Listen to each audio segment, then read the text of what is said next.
नमस्कार किसान भाइयों। मैं Gaurav Parmar, Syngenta India Private Limited protected crop से। इसमें मैं सिंजेंटा में मैं मध्य प्रदेश और गुजरात देखता हूं। यहाँ आज हम तहसील पथरिया के ग्राम बोतराई में हम यहाँ पर राजेश जी के फार्म पर आए हुए हैं, जिन्होंने यहाँ पर सिंजेंटा कंपनी की काफका वेराइटी लगा रखी है कुकुम्बर की। साथ में मेरे उपस्थित हैं हमारे पीजीएस टेक्नीशियन प्रकाश जी पाटीदार, जो कि रतलाम से हैं, और हमारे रिटेलर भी हैं और फार्मर भी हैं राजेश जी। जी तो नमस्कार। राजेश जी, आप क्या जानना चाह रहे थे? हमारे यहाँ एक खीरा का नया कॉन्सेप्ट है ये वाला, ओके। नेट हाउस वाला। तो हम चाहते हैं इसको खीरा की सही तकनीकी से हम कैसे लाए, ज्यादा से ज्यादा उत्पादन हमें मिल जाए, क्योंकि अभी हम नए हैं इसमें। तो अभी हमने जो अभी देख रहे हैं ये सिर्फ मतलब जानकारी ले लेके किया है, अनुभव नहीं है मेरे को। बराबर।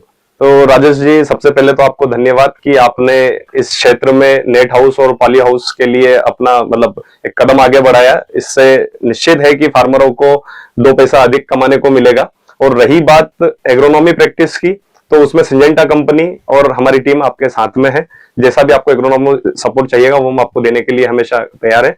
हमारे साथ में प्रकाश जी पीजीएस टेक्नीशियन है, तो ये आपको विस्तृत से अब बताएंगे कि कैसे आप नेट हाउस पॉली हाउस की खेती को लाभ का सौदा बना सकते हो और अधिक मुनाफा कमा सकते हो। तो क्या छोटी छोटी बारीकियां होती है हमारा बेड प्रिपरेशन करने से लेकर तो मंडी तक भेजने में, और क्या क्या चीजों का ध्यान रखना पड़ता है, उसके लिए प्रकाश जी आप विस्तृत में समझाएं। तो सबसे पहले तो भूमि की तैयारी अच्छी होनी चाहिए। अगर अच्छी जुताई होगी और अच्छा बेड बनेंगे और अच्छा उसमें ऑर्गेनिक कंटेंट या अपने सारे न्यूट्रिशन जाएंगे, तो स्वाभाविक है कि अपना पौधा स्वस्थ और अच्छा रहेगा, हरा भरा रहेगा। और अच्छा अगर हेल्दी पौधा है तो फिर वो फल भी देगा। तो सबसे पहले हमें, जब खेती खीरा लगाने वाले हैं, उससे पहले हमें 2 से 3 गहरी कल्टीवेटर या जो भी अच्छी से जुताई कर सके वो करना है। उसके बाद हमें ध्यान रखना है कि ये नेट हाउस हमने बनाया है बाहर की इंसेक्ट से बचने के लिए। तो विशेष ध्यान रखें कि इनमें कोई छिद्र ना हो, ताकि बाहर से कोई इंसेक्ट अंदर ना प्रवेश करे जिससे हमारी फसलों को नुकसान पहुंचा सके। उसके बाद हमने ऑर्गेनिक कंटेंट, जो हमारी जो पौधे हैं वो खीरा जो अधिक उत्पादन मतलब हाइल्ड प्रोडक्शन वेराइटी है, जो एक पौधे से हम 4 से 5 किलो तक पौधे से माल उत्पादन ले सकते हैं। तो उसके लिए हमें अच्छे से बेसल डोज करना है ताकि वो खाद सब उठाए पौधा। तो उसके लिए हमें पर्याप्त मात्रा में गोबर खाद, कम से कम 1 एकड़ में 5 से 6 ट्रॉली गोबर खाद हमें मिक्सचर के रूप में डालना चाहिए। उसके बाद हम जब जुताई के बाद हम देखते हैं कि मिट्टी को बारीक करेंगे, क्योंकि इसका सीड छोटा आता है, बीज बारीक आता है, तो उसके लिए मिट्टी भी बारीक करना है हमें। तो उसके लिए एकदम रोटावेटर चला के या फिर जो भी जुताई कर रहे हैं यहाँ पर, तो उसके लिए एकदम बारीक मिट्टी करें। उसके बाद हमें जिस प्रकार से बेड बनाना है, तो बेड ध्यान रखें इसकी जड़ें बिल्कुल रेशे की तरह फैली रहती है। तो कोशिश करें कि बेड जितना अच्छा मोटा बने या ऊंचा बने उतना अच्छा रहेगा, क्योंकि रूट बहुत बारीक रहती है। और अगर बेड ऊंचा बनाया हमने तो उसमें क्या है कि पोलापन या फिर वाष्प, ऑक्सीजन का प्रभाव या पानी का, ये सब चीजें पर्याप्त मात्रा में रहती है। अगर ज्यादा पानी हो गया तो लीच आउट हो जाएगा और उसमें रूट भी अच्छी डेवलप होगी, क्योंकि बेड ऊंचा है, अपना हाइट ऊपर है।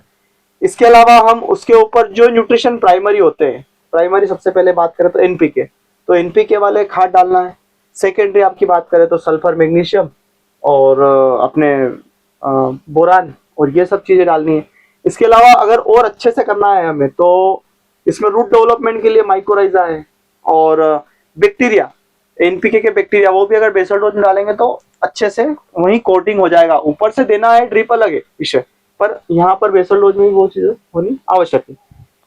हमने पौध लगा दी, तो हमें विशेष रूप से इस चीज का ध्यान रखना है कि जब हमने आज पौधे लगाने हैं तो उसके 1 दिन पूर्व अच्छे से बेड को गीला करना है, पर्याप्त मात्रा में पानी नीचे तक आ जाए। मतलब जिस बेड पे हम लगा रहे हैं उसमें जितना भी गर्मी है वो भाप के रूप में बाहर आ जाए और मिट्टी मतलब 1-2 घंटे उसको हम चला दें। हाँ। और बेड से बाहर पानी आ जाए। बिल्कुल, जितनी आपको लगता है कि 4 घंटे चल रहा है जी जी और पानी बाहर नहीं आ रहा है तो 5 घंटे चला है जी जी, पर बेड से नीचे पानी आना चाहिए। और जिस मल्चिंग पे हम छेद कर रहे हैं वो पूरा मिट्टी से पैक होना चाहिए। मतलब अगर मान लो हमने छेद किया और वहां पर घेरा है तो वहाँ अलग से मिट्टी डाल के डाल जी, दे, जी। ताकि अंदर से गर्मी नहीं बने, जी। है ना। पूरा प्लान होना चाहिए। पूरा प्लेन होना चाहिए और मिट्टी मॉइस्चर वहां तक होना चाहिए जहां तक मल्चिंग है, ठीक है। अब बात कर रहे हैं हम बीज लगाने की, तो बीज, खीरे का बीज अगर गर्मी की बात करें तो 3 या 4 दिन में बाहर आ जाता है, ठंडी की बात करें तो 5 से 6 दिन में बाहर आता है। तो कोशिश करें कि बीज 1 या अधिकतम 1.5 इंच, इससे गहरा नहीं लगाना है। जी जी। इससे गहरा लगाएंगे तो या तो उसमें सॉइल बोर्न डिजीज, फंगस अंदर, या तो वो ऊपर निकलने की कोशिश में सड़ सकता है बीज, या फिर अधिक नमी के कारण भी उसमें फंगस आ सकता है, तो वह वहां पर सड़ के खत्म हो जाएगा, जी, उसका जी। अंकुरण आएगा और वहीं खत्म हो जाएगा। तो 1 से 1.5 इंच की गहराई पे लगाना है ताकि हम जल्दी से उसका जर्मिनेशन देख सकें। इसके बाद हमें ध्यान रखना है कि जब उसका अंकुरण हो रहा है तो हमें उसमें नमी कैसे मेंटेन करनी है। तो ध्यान रखें, अगर ज्यादा पानी चला दिया उस स्थिति में तो डंपिंग होना स्वाभाविक है, मतलब गलन, और उससे बचने के लिए हम इसमें लिमिटेड पानी देंगे। हाँ ऐसा और होगा अभी शुरू में। लिमिटेड कैसे देंगे? अगर हमारा पौधा जर्मिनेट हो गया, हम देख रहे हैं कि सुबह शाम में वो मस्त खड़ा है, दिन में थोड़ा सा गर्मी की वजह से मुरझा रहा है, और सुबह शाम में मस्त खड़ा है, तो उस स्थिति तक अगर 5 दिन भी हो जाए, 6 दिन भी हो जाए, तो उसको पानी नहीं देना है। जी। हमें लग रहा है अब इसको पानी की आवश्यकता है। छोटे बच्चे को हम क्या लोटा भर के पानी पिला देते हैं, चम्मच से पानी पिलाते हैं ना, तो इस प्रकार छोटा पौधा है हमारा, तो उस समय देखना है अपने को 30 ml अगर पानी लग रहा है जी। तो वह एक दवाई के माध्यम से या कुछ अपन प्रिवेंटिव में रूट डेवलपमेंट के लिए, या फिर उसमें जो डंपिंग हो रहा है उस स्थिति में उसमें दवाई अपन उसमें घोल करके 30 ml 40 ml के हिसाब से पानी दे सकते जी जी। हैं। बताइए इसके बाद क्या समस्या आती है आप? अभी तो जैसे इसके बाद हमारे पौधा कुछ ड्रेंचिंग में खराब भी हुए थे, जल गए थे। हाँ। तो क्योंकि उसकी जानकारी ज्यादा नहीं थी कि हमें 50 ml हमने इसमें विशेष ध्यान रखें, Humet- बाहर की फसल हाँ। और इस फसल में अंतर है। हाँ। बाहर की फसल में कुछ अधिक भी डल जाएगा तो कोई दिक्कत नहीं, खाद भी अधिक डल जाएगा तो कोई दिक्कत नहीं। यहाँ पर हम बाहर की दवाई अंदर यूज कर रहे हैं तो उसका पैरामीटर हमें चेक करना है, मात्रा। अगर वह मोलिक्यूल यहाँ के लिए अगर हमने 1 ml है या 2 ml डाल दिया तो उसका दुष्प्रभाव ना हो, ऐसी चीजें ही उपयोग करें, मतलब लाइट केमिकल, जिससे ज्यादा नुकसान ना हो पत्तों पे। तो हमारे यहाँ क्या है, फूल ड्रॉपिंग की समस्या हुई है फल की, तो कम से कम एक पौधा में हमारे हिसाब से 10 फल हमारे खराब हुए 2 फुट की जगह में। तो उसके नीचे हमने लिए हैं और अभी ये चल रहा है। हाँ। ये देख रहे हैं, ये फूल देखो, आप गिन सकते हैं यहाँ से 1 2 3 4 देखो यहाँ पर मैं देख पा रहा हूँ, 10 कैमरा जूम करो, ये जो साइड ब्रांचें आ रही है ये अनावश्यक है। तो अच्छा। कोशिश करें कि जब ये छोटी अवस्था में रहे, हाँ मतलब इतनी छोटी निकलती है ना उस समय, हाँ हाँ। उसको वहीं से ऐसे पिंच कर सकते हैं। अच्छा। तो इससे क्या होगा, ये न्यूट्रिशन, ये जो खाद खा रहा था ना पत्ता, इसमें हाँ। फल आया क्या? नहीं आया। नहीं आया, इसमें क्या, ये अनावश्यक खाद खा रहा मतलब इसमें आएगा नहीं फल, है। आएगा भी नहीं, और आएगा तो बी ग्रेड आएगा, टेढ़ा मेढ़ा आएगा, खराब आएगा। अच्छा। कोशिश करें यहाँ से जितनी भी फूट आ रही है, हाँ हाँ। ये जितनी पास से तोड़ेंगे उतना अच्छा। ये जितना पास से तोड़ेंगे, जब कुछ शाखाएं तोड़ी आपने, कुछ रह गई है, तो जितना अच्छे से इसकी तोड़ाई करते हुए जाएंगे ना, इसमें एक तो हवा पानी अच्छे मिलेगा नीचे वाले फलों को, जी जी। तो ठहराव अच्छा आएगा। फिर क्या होता है, जब एक साथ, जैसे कि इसमें देख रहे हैं अपन, इसमें फल सेट हुआ है तो ये कम से कम 10 फल है, तो मैक्सिमम 7 से 8 फल रहता है ना, तब तक पौधा सहन कर लेता है। 10 फल आता है तो एबॉर्शन मार देता है, क्योंकि इसकी भी क्षमता इतनी है। जी जी।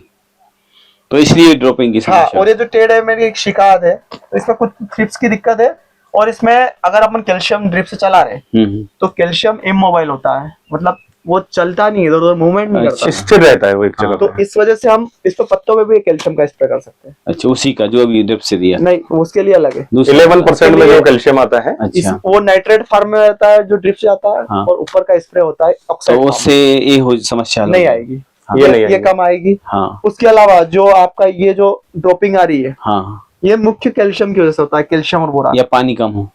पानी का ठीक है अपनी जगह है, पर कैल्शियम अभी आपको बता रहे हैं कि आप जिस प्रकार से चला रहे 2 घंटा पानी एक दिन छोड़ के, 1 घंटा पर्याप्त रहता है एक दिन के लिए पानी, है ना। अच्छा। पर डे खाद भी जाए एक तो सिंगल, हम 2 की जगह 1 घंटे डेली चलाएं? वो भी हो सकता है, वो और अच्छा। हम रोज पानी पीते हैं ना, ऐसे हाँ। पौधों को भी फ्रेश पानी रोज मिले तो अभी अच्छा, गर्मी भी है तो आप हाँ, 1 घंटा पर डे के हिसाब पर से डे 1 घंटे चलाएं तो पर्याप्त रहेगा पानी। पर्याप्त रहेगा, तो वो भी हो सकता है। अब आपका ब्रांच वाला है, आपने क्लिप लगाया है ना, तो क्लिप थोड़ा ढीला लग गया। अब इसमें क्या है, लेबर ने आपको यहाँ पर वो क्लिप धागा लगाया नहीं सही, है ना, शायद किसी में भी नहीं लगाया। आपको क्लिप लगाने का प्रैक्टिस शायद किसी को ऊपर वाला छोड़ दिया था, नीचे नहीं, लगा नहीं, था। क्लिप सही से लगा ही नहीं है। ये क्लिप लगाने का तरीका है ना, ये लॉक सिस्टम है यहाँ पर, देख रहे हो, जी जी लॉक सिस्टम है। अगर यहाँ लॉक लगा दिया तो अब क्लिप को आप खसाओगे तो नहीं खसेगा। हाँ। ये किसी में भी लॉक नहीं है ना। यहाँ पे भी देखेंगे तो मुझे लगता है तभी वो पौधे पूरे नीचे वजन की वजह से नीचे बैठ गए। वो फिसल जाएगा वजन के कारण, ये सब हाँ। फिसले हुए हैं, इसी वजह से है, तो लॉक नहीं हुआ। ये लॉक नहीं किया आपने, क्लिप तो लगाया लेकिन क्लिप को लॉक नहीं किया। इसमें ये ध्यान रखना है, ये यहाँ से नीचे कभी नहीं खसकेगा। और कुछ आपको ऐसा कुछ आपको नहीं। समस्या आई? और जब पौधा समस्या तो ये है कि और थ्रिप्स जैसे अंदर तो अपन प्रोटेक्ट है, फिर भी थ्रिप्स बार बार आती है हमारे। आती है, अपने साथ आती है, कपड़ों में साथ चल के आती है। कोई हाँ। आप तो घर चले गए, लेबर यहाँ रह रही है, कभी दरवाजा जी। खुला रह गया हो सकता है आसपास छिद्र हो सकता है पहले से यहाँ मौजूद हो, कहीं से भी इंसेक्ट नहीं आता, या तो जमीन में रहेगा या बाहर से एंट्री करेगा। जो आपका गेट है ना, जो आपका एंट्री गेट है, वहां पर कर्टन लगा दो। हम घर पे दरवाजे पे पर्दा लगाते हैं, वैसा एक पॉलीथीन का पर्दा एक वहां लगा दो, जी, जी। ताकि अगर गेट बाई चांस खुला भी रह गया हो तो वो पर्दे से प्रोटेक्ट हो जाएगा कि आपके थ्रिप्स और ये फ्लाई अंदर नहीं आ पाए। तो ठीक है सर। और जब आपका ये पौधा जब बड़ा होता है, जो जमीन से जुड़े जो पत्ते हैं उनको भी अपने को तोड़ना होता है, मतलब उसको जमीन से जुड़े। हाँ, ये वाली हाँ, जमीन तो उनको में- ऐसे नहीं तोड़ना है, उनको इस तरह से तोड़ना है, ये इतनी अच्छा। पत्ती छोड़ के, ताकि फंगस डिसीज उसमें ना लगे। ना लगे। पत्ते तोड़ो अच्छी बात है, लेकिन थोड़ी सी पत्ती उस पर रहने दो आप। और कुछ जानकारी है इसमें नहीं, आपको? नहीं ठीक है। आप सर बहुत बहुत धन्यवाद जो आप यहाँ तक आए इंदौर से और हमारे खेत तक हमारे विजिट किया और हम लोगों को ये जानकारी दी, तो इसके लिए आपके लिए बहुत बहुत धन्यवाद। नमस्कार।